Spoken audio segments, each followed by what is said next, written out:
Cada hombre tiene que inventar su camino.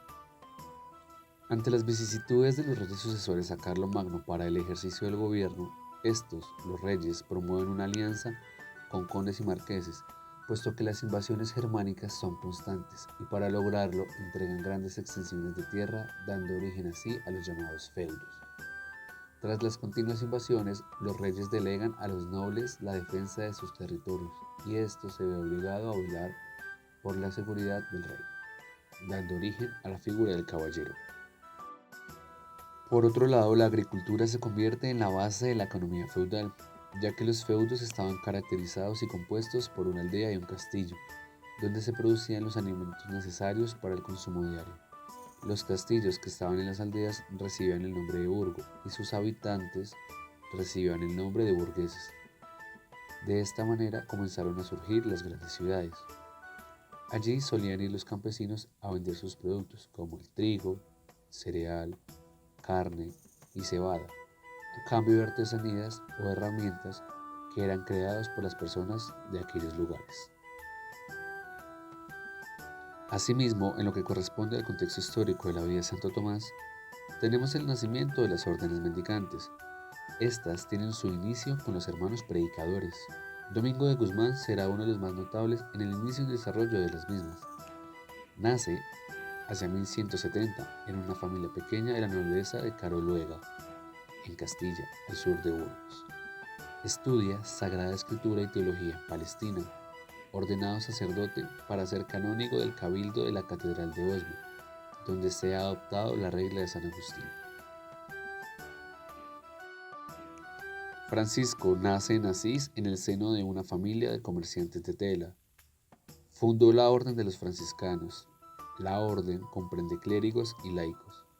Viven los votos de castidad, pobreza y obediencia. Los hermanos viven en convento a la cabeza de un custodio elegido por la comunidad. Los conventos están organizados en provincias, 11 en total, 6 en Italia, una en Francia, una en Provencia, una en Alemania, una en España y una en Tierra Santa. La lucha de investidura se le puede definir como la elección de la persona titular de un cargo eclesiástico y la atribución de las funciones respectivas en la que el rey designa como obispos y en general todas las funciones eclesiales a los de su preferencia. A comienzos del siglo XI era una práctica tradicional, ya que el príncipe designaba como obispo al que deseaba para que éste le otorgara su posición como monarca del momento. Sin embargo, debido a los abusos cometidos con las designaciones de los cargos, donde personas con pocos valores morales eran investidos por el rey, se vio la necesidad de separar lo temporal de lo espiritual. Con León IX se confirmará la independencia de la espiritualidad o la primacía del soberano pontífice, pero la obra realmente innovadora será la de Nicolás II. El decreto del Concilio de Letrán reservaba su elección a los cardenales según el orden al que pertenecen. De esta manera, la sede romana se liberaría de la investidura laica. Una intervención determinante de la Iglesia sobre la crisis social y económica será mediante los montes de piedad, o entidades que ayudarán a sopesar la crisis económica en la segunda escolástica, de quienes no poseen recursos para cubrir sus necesidades primarias. Los montes surgen hacia el siglo XV y se convierten en una forma de ayuda monetaria que mediante créditos beneficia a los sectores más pobres que están siendo afectados por las políticas económicas desarrolladas por los lombardos.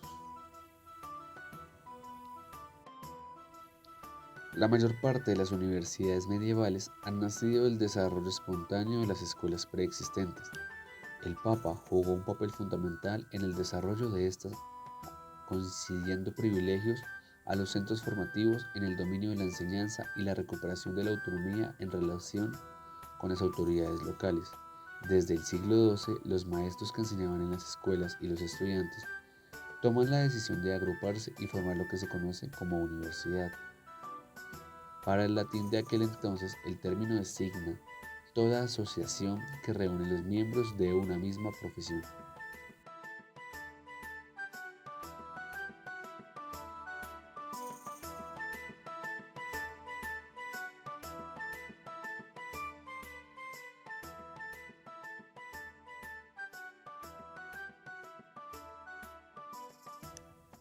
El castillo de Rocaseca, reino de Cilicia, perteneciente a la provincia de Nápoles, en Italia, vio nacer a uno de los pensadores más influyentes de la Edad Media en lo que corresponde al ámbito cristiano y filosófico.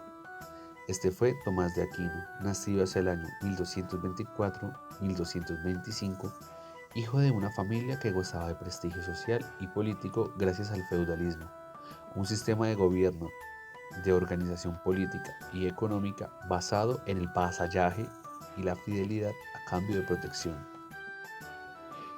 Sus padres, Landolfo de Aquino y Teodora de Tiate, tuvieron 12 hijos en total, 7 hombres y 5 mujeres. Tomás era el menor de los varones. Solían los nobles de la Edad Media destinar a sus hijos menores al mundo eclesiástico, y Landolfo de Aquino lo había intentado con su segundo hijo, Jacobo. Aunque no tuvo éxito, decidió probar suerte con Tomás, enviándolo al monasterio benedictino de Monte Cassino, hacia 1230, a la edad de 5 años, en calidad de oblato.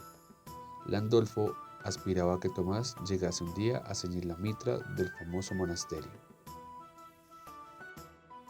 En este monasterio, Tomás permaneció durante 9 años y aprendió las primeras letras, la gramática latina y la italiana, la música, la poesía y la salmodia.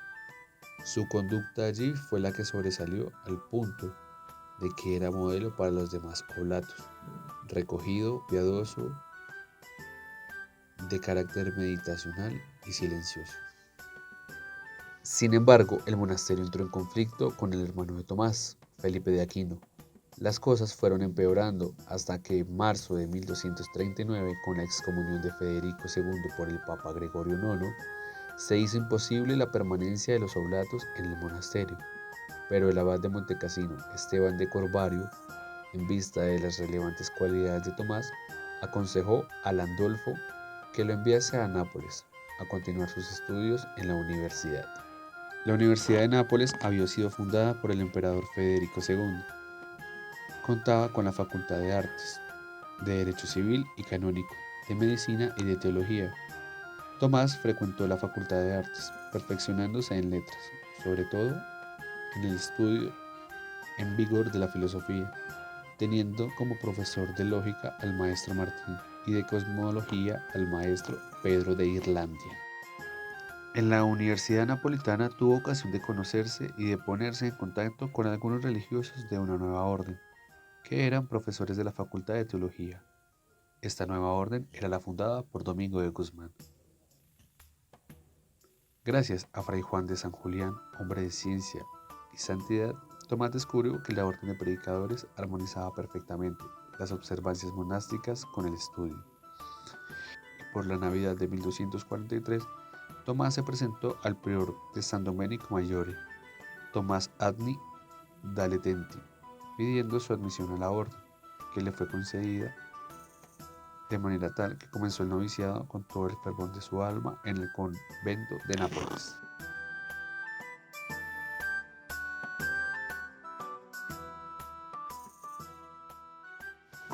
Lo ocurrido en Nápoles llegó a los oídos de la madre, gracias a sus vasallos de Rocaseca. Su madre Teodora se dirigió a Nápoles en busca de su hijo. No obstante, se entera de su traslado a Roma. Se dirige allí a Santa Sabina, específicamente en busca de Tomás, pero este ya había emprendido el viaje a Bolonia, con el maestro Wildeshausen y otros 3 religiosos. Su madre redactó una carta para sus hijos Aimón, Felipe, Rinaldo, Adendolfo, que se hallaban por la Toscana, al servicio del emperador, con la orden de vigilar todas las sendas y caminos para encontrar a Tomás y llevarlo a Rocaseca. Desplegaron patrullas por toda la región y cerca de Aquapedantes, un grupo de 5 frailes dominicos fueron encontrados, entre los cuales se hallaba Tomás. Se dirigen al lugar, lo toman y lo recluyen en el castillo de Monte San Giovanni, Campano, propiedad mancomunada de su familia. Pocos días después lo llevará consigo a su residencia habitual, es decir, a la fortaleza de Rocaseca. Y aunque podía moverse con tranquilidad por la casa de su madre, ella tenía todo bajo control. Tras no poder salir de la casa, lo primero que se preocupó Tomás y le procuró a Fray Juan Domenico fue la Biblia y el breviario, a lo que añadió a las sentencias de Pedro Lombardo y la sofística de Aristóteles. Sus hermanos regresaron a cabo de un año y querían hacer que odiara el hábito dominico. Fray Juan de San Julián disponen ambos la fuga. Un día llega Fray Juan con un par de caballos ante los muros de la fortaleza. Fray Tomás se descuelga con una cuerda por la ventana. Montan los dos en su caballo y desaparecen rápidamente camino a Nápoles. Estando en Nápoles, es probable también que comenzase sus estudios de teología en el convento de Santo Domingo de Bolonia. Durante las vacaciones de 1242 fue enviado al estudio general en París, pero el convento de Santiago de París estaba excesivamente lleno y hubo que distribuir parte de sus estudiantes a otros estudios generales, con la suerte de que fue dar a Colonia, donde fue discípulo de San Alberto Magno. Una vez terminada su carrera y ordenado presbítero por el arzobispo de Colonia, Conrado de Hochseiden, comenzó a enseñar allí él mismo, bajo la alta dirección del propio Alberto Magno. Por ese tiempo, Inocencio IV, a instigación de la madre de Tomás, le ofreció la abadía de Montecassino, cuyo cargo podría aceptar conservando su hábito dominicano. Cumplidas tan brillantes obligaciones de profesor durante 4 años de su bachillerato bíblico y sentenciario en París, y manifestada su competencia teológica excepcional por sus comentarios sobre el maestro de las sentencias, era de rigor que se le presentase inmediatamente a la licenciatura y se le otorgase, sin más informes ni dilaciones, el grado de maestro in sacra teología.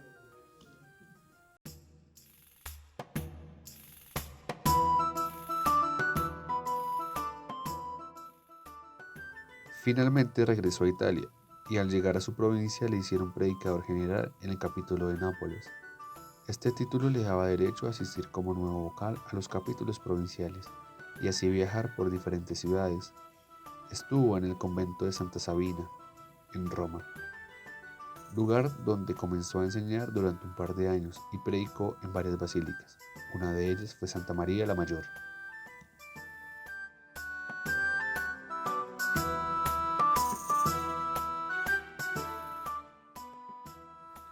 El segundo profesorado de París fue por mandato del general Juan de Vercelli, con el encargo de regentar por segunda vez la cátedra de teología para extranjeros.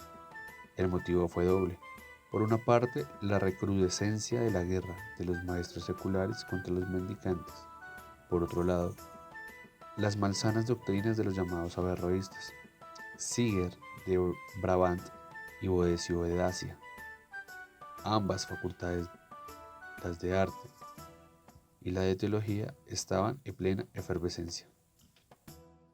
Se le atribuía a Tomás el apego al pensamiento de Aristóteles, el uso de sus libros, los cuales habían sido prohibidos por la Santa Sede hasta que fuesen corregidos.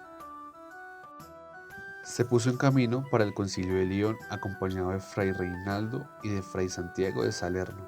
Llevaba consigo el opúsculo Contra Errores Gracorum, que había compuesto 14 años antes por orden de Urbano IV. Desafortunadamente, a causa de una enfermedad, muere en camino al concilio en el monasterio de Fossanova el 7 de marzo de 1274. Sus últimos años de vida estuvieron absorbidos por la oración, y esta por su forma más alta y elevada, que es la pura contemplación. Sabiduría, caridad, paz. Son las 3 notas dominantes y características de la vida espiritual de Santo Tomás. Fue canonizado solemnemente en Aviñón por el Papa Juan XXII el 18 de julio de 1323.